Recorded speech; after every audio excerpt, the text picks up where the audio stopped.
All right, everybody, Bryce here, coming at you with a market update, and this one was a little unexpected. We had Elon Musk, who's actually been a huge advocate of Bitcoin in recent times, make a post on Twitter, and that post happened to say that he and his company Tesla were going to stop, accepting Bitcoin for payments, and that although they weren't going to be selling Bitcoin, they're going to stop kind of encouraging the use of it because it was quote unquote too energy consumptive. And this was a really, really, really weird one for me because wouldn't you think that they would have already done all this research before they made those announcements on the research or on the energy consumption? Don't you think they would have already done that before they brought it onto their balance sheet and before they made these announcements about using it? It was just odd. I think what's happening is that with the ascent of Bitcoin, with the popularization of it, with the rise in the price, there's some people out there that want it dead, right? For lack of a better word. And they want to find different little areas that they can attack on it.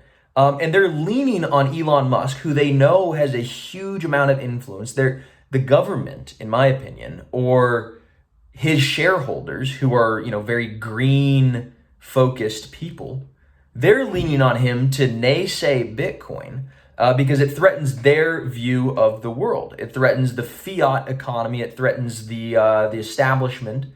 And so they're leaning on him, is probably saying, well, also, Tesla has a lot of government subsidies as well of how they're funded. So again, the government now has a new regime, which is a lot more focused on climate. And so Bitcoin's an easy target.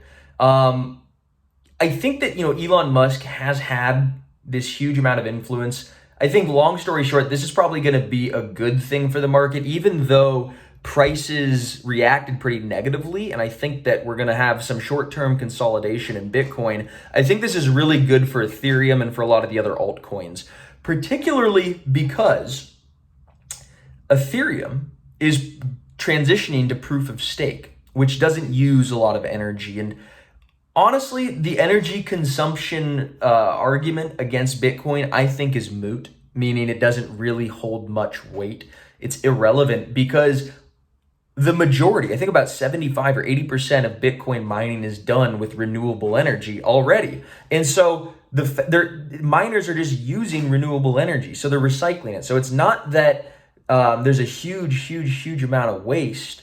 They're using, flare gas. They're trapping flare gas and using that to power them. They're using electricity from, hydro dams and all sorts of stuff. So wind power, it's very renewable energy sources. And so I think that, Bitcoin has a target on its back right now as being very energy consumptive. But guess what? There's a lot of other cryptocurrencies that aren't as energy consumptive that in the mind of the market has a very similar substitutable aspect to it, meaning it's a cryptographic store of value in a medium of exchange. And so there's other coins out there that you're seeing are rising quickly while Bitcoin is kind of falling or stabilizing around $50,000. So I think, long story short, this sort of narrative of Bitcoin's Bitcoin's weakness is now altcoin strength. I think this is catching fire. And so I think it's going to be a really good time to grow your stack, right? Because Bitcoin is going to be weakening in terms of the altcoins.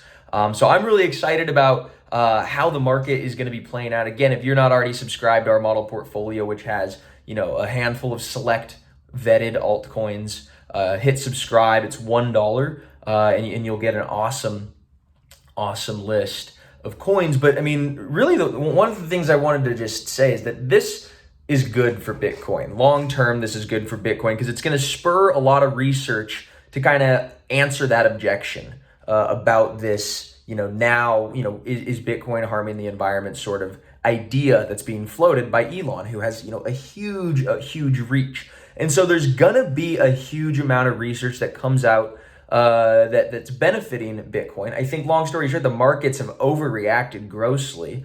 And whoever bought the $45,000 Bitcoin last night, where it spiked down very sharply, that's probably the luckiest guy in the world right now, because that's a great price. And so everything in my mind, this is a blip. I think this makes Bitcoin stronger. And if you just recently bought more and you're feeling like bummed out that Elon just came out and said this, guys, be patient. This market is just heating up. This is just a short-term road bump, and there are plenty more upside opportunities in the smaller altcoin markets, in those proof of stake coins that aren't like Bitcoin, that don't use a lot of energy, but still accomplish the same thing. So lots to still be excited about, but lots to still think about, right? So if you are still trying to get involved, again, hit that orange button, subscribe, $1 2-week trial, and come and see what it's all about.